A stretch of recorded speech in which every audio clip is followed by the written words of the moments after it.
बिस्मिल्लाह वस्सलातु वस्सलामु अला रसूल अल्लाह।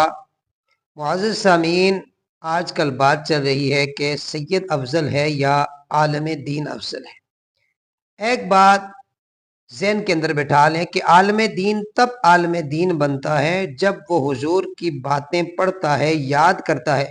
जो बातें हुजूर ने कही, हुजूर ने जो कुछ गुफ्तगू फरमाई, उसको जब हम याद करते हैं, हम पढ़ते हैं, तो हम आलम दीन बन जाते हैं। उसी नबी करीम रऊफ़ रहीम सल्लल्लाहु अलैहि वसल्लम का फरमाने ज़ीशान है।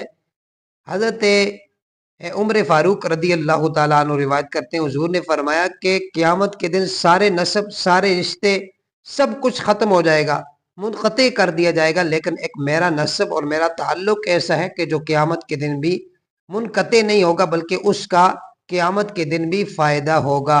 और ये मौलवी के लिए नहीं है, ये आलिम के लिए नहीं है, बल्कि ये नसब यानी जो हुजूर अलैहिस्सलातु वस्सलाम की औलाद है, फरमाया ये ऐसा ताल्लुक है, नस्ब ऐसा है कि जो क़यामत के दिन भी मुनक़ते नहीं होगा।